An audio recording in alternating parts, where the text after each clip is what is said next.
2024 के चुनाव में अमित शाह सफलता या विफलता के स्वामी होंगे। क्या कहती है उनके अष्टक वर्ग की कुंडली। अमित शाह भारतीय राजनीति के अग्रणी नेता है। 22 अक्टूबर 1964 को उनका जन्म हुआ है। अमित शाह केंद्रीय गृह मंत्री और भारतीय जनता पार्टी के राष्ट्रीय अध्यक्ष हैं। वे राष्ट्रीय स्वयंसेवक संघ के समय से ही राजनीति से जुड़ गए हैं। जब प्रधानमंत्री नरेंद्र मोदी गुजरात के मुख्यमंत्री थे, तब शाह उनके नेतृत्व में कैबिनेट में कई विभागों को संभालते थे। 2014 में लोकसभा चुनाव में जब मोदी प्रधानमंत्री पद के उम्मीदवार बने, तो अमित शाह को उत्तर प्रदेश की जिम्मेदारी सौंपी गई। उन्होंने उस समय बीजेपी को बड़ी सफलता दिलाई थी। वो अभी बीजेपी के अध्यक्ष हैं, इसीलिए 2024 के चुनाव में बीजेपी की सफलता या विफलता के मालिक वही होंगे। ऐसे में यहाँ हम आपको बताने जा रहे हैं कि उनकी कुंडली को देखकर उन्हें इस चुनाव में कितनी सफलता मिल सकती है।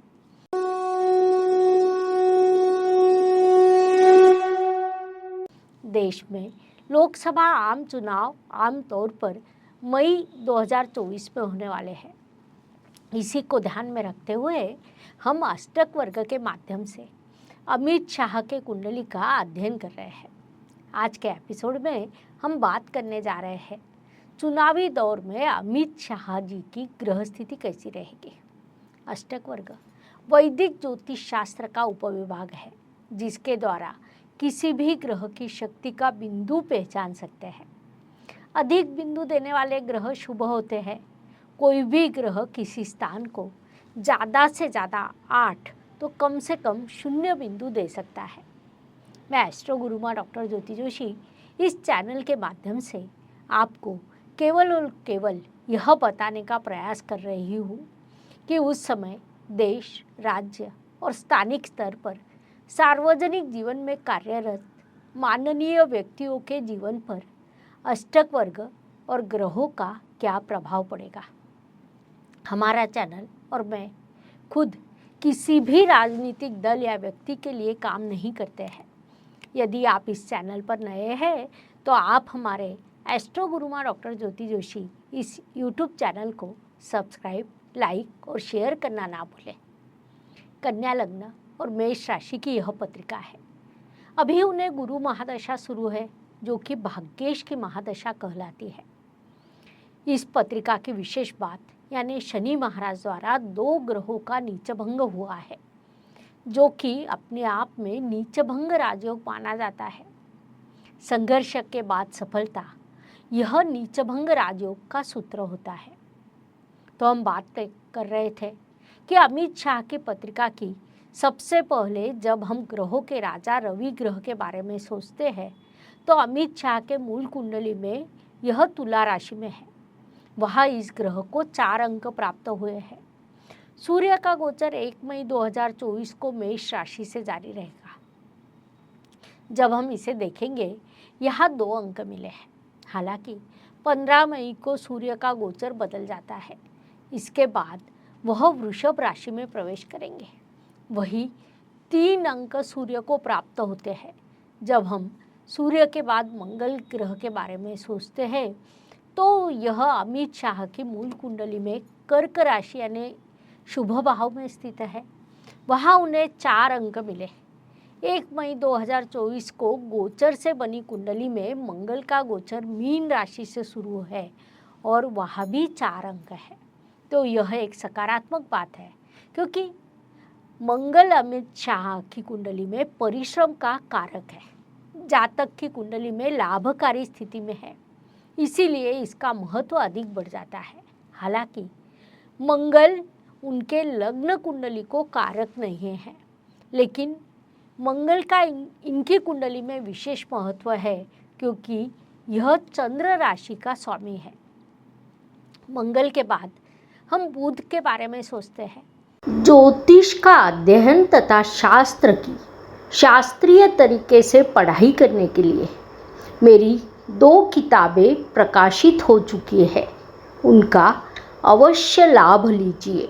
अमित शाह की कुंडली में बुध वही उसके 6 अंक हो गए हैं, जिसे हम बेहद आकर्षक कह सकते हैं। बुध उनकी कुंडली में वाचा स्थान में स्थित है, वह तुला राशि है। बुध 1 मई को मीन राशि में भ्रमण कर रहा है और जब हम गोचर देखते हैं, बुध मीन राशि में 6 अंक देता है, जिसे हम चरम आकर्षण का बिंदु कह सकते हैं। इसीलिए बुध का गोचर अमित शाह के लिए सकारात्मक रहेगा। बुध मोक्ष का कारक है। ये अपनी कुंडली में धन स्थान के स्वामी भी है। जहाँ धन कुटुंब वाणी होती है, वहाँ के स्वामी वही होते हैं और वही विराजमान होते हैं। खास बात है कि उन्होंने वहाँ बहुत शुभ अंक दिए हैं।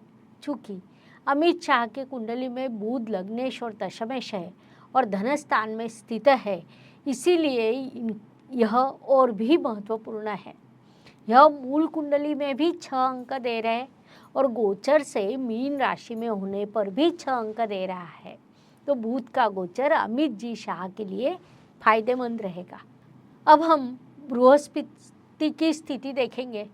उससे पहले मैं एस्ट्रो गुरुमा डॉक्टर ज्योति जोशी आपसे निवेदन करती हूँ कि आपने अभी हमारे डॉक्टर ज्योति जोशी चैनल को अगर सब्सक्राइब नहीं किया है तो कृपया चैनल को सब्सक्राइब करिए, शेयर कीजिए, व्हाट्सएप ग्रुप ज्वाइन करिए, फेसबुक पेज को फॉलो करो। मई 2024 में होने वाले लोकसभा चुनाव के संदर्भ में हम अमित शाह की पत्रिका को अष्टक वर्ग के हिस्से के तौर पे देख रहे हैं। इस पत्रिका को देखते हुए गुरु ग्रह वृषभ राशि में स्थित है और वहाँ 6 बिंदु है। इससे एक बात और ध्यान देने योग्य है कि अमित जी शाह इनकी कुंडली में कई ग्रहों ने मूल कुंडली में जहाँ है वहाँ उत्कृष्ट अंक दिए हैं। बृहस्पति का गोचर 1 मई तक मेष राशि में है और उसके बाद 1 मई को वृषभ राशि में बृहस्पति प्रवेश करेगा। बृहस्पति ने वहाँ 6 बिंदु दिए हैं। यह एक बड़ी सकारात्मक बात है क्योंकि अमित शाह की कुंडली में बृहस्पति चतुर्थेश है। चतुर्थ स्थान से हम लोगों का, आम जनता का सहयोग देखते हैं। शुक्र का गोचर देखकर अमित शाह के मूल कुंडली में शुक्र सिंह राशि में है और वहाँ उन्होंने 4 अंक दिए हैं। गोचर से शुक्र मेष राशि में प्रवेश करेंगे और वहाँ भी 4 अंक है, तो उन्हें शुक्र ग्रह का सहयोग प्राप्त होगा। इसके बाद सबसे महत्वपूर्ण ग्रह शनि है। Please like, share and subscribe the channel और हाँ, बेल आइकॉन दबाना ना भूलें। धन्यवाद। शनि ग्रह से हम जनता का सहकार्य देखते हैं और इसीलिए अमित शाह के कुंडली में विशेषता शनिदेव पंचमेश और षष्ठेश के रूप में महत्व रखते हैं। मूल कुंडली में शनि कुंभ राशि में विराजमान है और गोचर द्वारा भी कुंभ राशि में है। सर्वाष्टक श्रेणी में कुंभ राशि को 34 अंक मिले हैं, लेकिन इसमें शनि के मात्र 2 बिंदु है। चूँकि शनि एक दीर्घकालीन प्रभावकारी ग्रह है और केवल 2 बिंदु होना, इसीलिए यहाँ हमें शनि का गहराई से अध्ययन करना होगा। शनि भिन्नाष्टक में चंद्रमा और लग्न द्वारा यह बिंदु दिए जा रहे हैं। चंद्रमा की परिक्रमा 22° 30' से प्रारंभ होती है, क्योंकि चंद्रमा की कक्षा और लग्न 2 ही ग्रहों ने बिंदु दिए हैं। उस दौरान शनि महाराज का गोचर 22°26' पर है, यानी शनि महाराज जब 4 कला और आगे बढ़ेंगे तो शनि महाराज का भरपूर सहयोग अमित शाह जी को मिलेगा।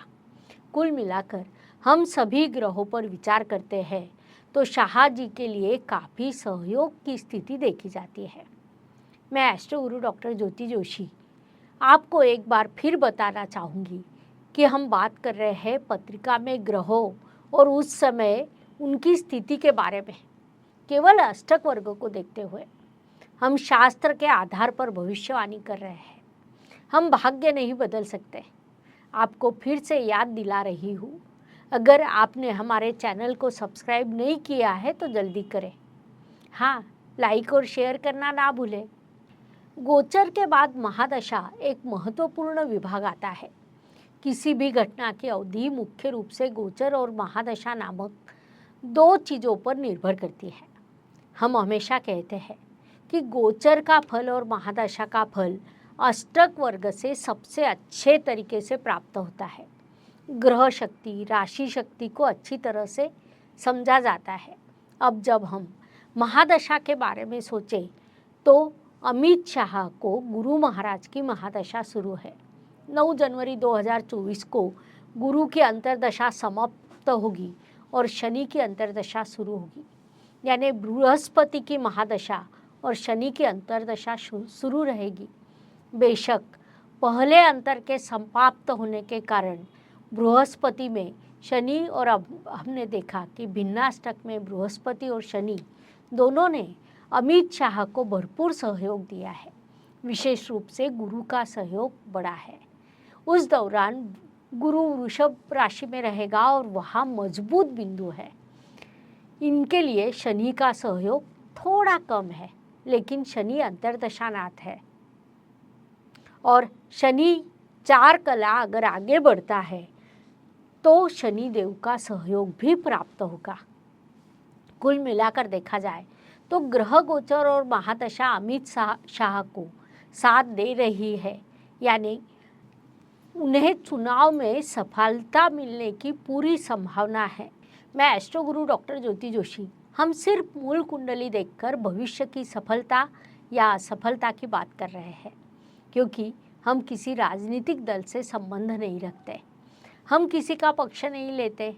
एक बार फिर कहते हैं कि आप एस्ट्रो गुरुमा डॉक्टर ज्योति जोशी चैनल को लाइक करो, सब्सक्राइब करो और ज़्यादा से ज़्यादा लोगों के लिए तक पहुंचने के लिए शेयर करो। धन्यवाद। शुभम भवतु। जय ज्योतिष। Please like, share and subscribe the channel और हाँ, बेल आइकॉन दबाना ना भूलें। धन्यवाद।